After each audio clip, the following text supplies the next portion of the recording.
अरब के एक छोटे से गांव में एक बच्चा पैदा हुआ जिसका नाम जैद रखा गया। गरीबी इस कदर थी कि घर में कभी 2 वक्त की रोटी भी मुश्किल से नसीब होती। पिता एक मामूली मजदूर थे जो खजूर के बाग में काम करते। माँ घर में सिलाई बुनाई करके गुजारा चलाती।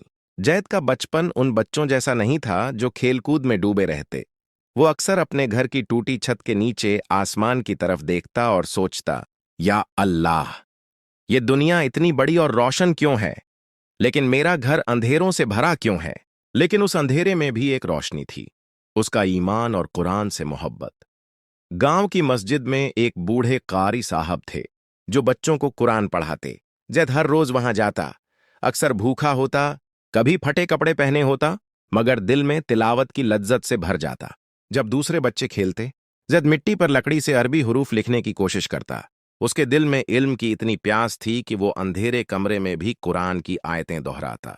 कारी साहब अक्सर कहते, जैद बेटा, तू गरीब सही, लेकिन तेरी आंखों में इल्म की चमक है। अल्लाह तुझसे बड़ा काम लेगा। ये अल्फज जैद के लिए उम्मीद का दिया थे। एक दिन गांव में कहत सूखा पड़ा। खजूर की फसल खराब हो गई। जैद के पिता बीमार पड़ गए। घर में खाने को कुछ नहीं था। मां ने कहा, शायद अब तुझे भी काम करना होगा। जैद का दिल टूटा।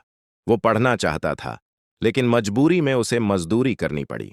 दिन भर वो लोगों के जानवर चराता और रात में मस्जिद जाकर कुरान याद करता। भूख, थकान और पसीने के बीच भी उसका दिल हमेशा कहता, इल्म ही असली दौलत है। एक दिन गांव में एक काफिला आया। उस काफिले में एक बुजुर्ग आलिम थे, शेख याहिया। उन्होंने मस्जिद में बच्चों को पढ़ते देखा। जैद की आवाज में जब उन्होंने सूरह रहमान की तिलावत सुनी तो रुक गए। उन्होंने कहा, बेटा, तेरा लहजा दिल को छूता है। तूने कहां से सीखा? जैद ने शर्म से कहा, हुजूर, बस कारी साहब से जितना मिला वही सीख रहा हूं। शेख याहिया मुस्कुराए और बोले, अल्लाह ने तेरे अंदर इल्म का नूर रखा है। अगर तू चाहे तो मेरे साथ मदीना चल, वहां तुझे असल तालीम मिलेगी। जैद का दिल धड़कने लगा। मदीना, वो शहर जहां हुजूर आराम फरमा रहे हैं, जहां तालीम और बरकत की रोशनी है। लेकिन उसकी मां रो पड़ी, मेरा बेटा इतना छोटा, मैं कैसे जाने दूं? शेख याहिया ने कहा, अम्मा, अगर ये बच्चा इल्म का सफर करेगा तो कल ये तुम्हारे लिए जन्नत का सहारा बनेगा। आखिर मां ने बेटे को अल्लाह के हवाले किया। जैद ने फटे कपड़ों और एक छोटा सा थैला लेकर काफिले का सफर शुरू किया। रास्ता लंबा था, रेगिस्तान की गर्मी, ऊंटों की थकावट और प्यास, लेकिन जैद का दिल तिलावत और दुआ से भरा था। रात को जब सब सोते, जैद आसमान की तरफ देखकर कहता, या अल्लाह, तूने मुझे इस रास्ते पर निकाला है, मुझे मंजिल तक पहुंचा देना। सफर आसान नहीं था। एक रात रेगिस्तान में तूफान आ गया। रेत इतनी तेज चली कि सबकी आंखें बंद हो गईं। जैद छोटे से कपड़े में छुप गया और कुरान की आयतें पढ़ने लगा। अल्लाह सब्र करने वालों के साथ है। सुबह जब तूफान थमा, काफिले के लोग हैरान थे कि जैद सबसे पहले उठकर दूसरों की मदद कर रहा था।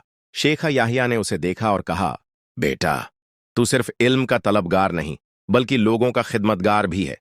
यही असली मुसलमान की पहचान है। लंबे और कठिन सफर के बाद जब काफिला मदीना पहुंचा तो जैद की आंखों से आंसू बह निकले। वो शहर जहां हुजूर आराम फरमा रहे हैं, जहां मस्जिद ए नबवी की मीनारें आसमान को छूती थीं, जहां हर गली से इबादत की खुशबू आती थी। जैद ने मस्जिद नबवी में पहला सजदा किया तो उसका दिल कह उठा, या अल्लाह, यही मेरी मंजिल है, मुझे यहां से इल्म की रोशनी दे। शेख याहिया मदीना में एक मशहूर आलिम थे। उनके मदरसे में दुनिया के अलग अलग इलाकों से तालिब ए इल्म आते थे। जैद वहां सबसे छोटा और गरीब था। उसके पास अच्छे कपड़े नहीं थे, ना ही किताबें, मगर उसका शौक इतना गहरा था कि दूसरे लड़के भी हैरान हो जाते। जब सब सो जाते, जैद मस्जिद के एक कोने में दीपक की रोशनी में कुरान और हदीस याद करता। उसकी आवाज इतनी प्यारी थी कि अक्सर इमाम साहब उसे आगे करके तिलावत कराते। कुछ अमीर घरानों के लड़के जो वहां पढ़ने आए थे, जैद की मेहनत देखकर जलने लगे। वे अक्सर मजाक उड़ाते, ये गरीब देहाती क्या आलिम बनेगा? इसके पास किताबें नहीं, कागज नहीं, ये हमारे साथ कैसे पढ़ेगा? एक दिन उन्होंने जानबूझकर उसकी लकड़ी की तख्ती तोड़ दी जिस पर वो सबका लिखता था। जैद चुपचाप उठा और अल्लाह से दुआ की, या रब, मैं सब्र करूंगा, मुझे इल्म से महरूम मत करना। उस रात शेख याहिया ने जब देखा कि जैद उदास है तो पूछा। जैद ने सच बता दिया।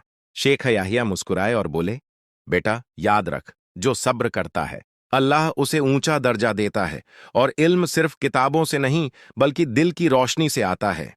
दिन गुजरते गए। जैद कुरान के साथ साथ हदीस, फिक्ह और तसव्वुफ भी पढ़ने लगा। रात को तहज्जुद में रोता, दिन को दूसरों की मदद करता। उसकी आवाज और अखलाका देखकर लोग उसे छोटा आलिम कहने लगे। एक बार मदीना में अकाल पड़ गया। लोग भूखे हो गए। जैद ने अपना हिस्सा छोड़कर दूसरे गरीबों को खाना दे दिया।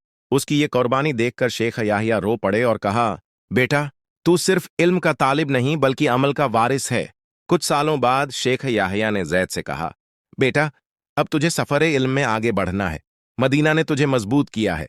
अब तू बगदाद जा, जहां बड़े बड़े उलमा और सूफियां हैं। वहां तू असल कमाल पाएगा। जैद का दिल कांप गया। बगदाद, इतना लंबा सफर। लेकिन फिर उसने सोचा, अगर अल्लाह ने रास्ता दिखाया है तो डर कैसा। उसने अपनी मां को खत लिखा, जिसमें लिखा, अम्मा, आपका बेटा जिंदा है, अल्लाह की रहमत में है और अब सफर इल्म के अगले पड़ाव की तरफ जा रहा है। दुआएं करना।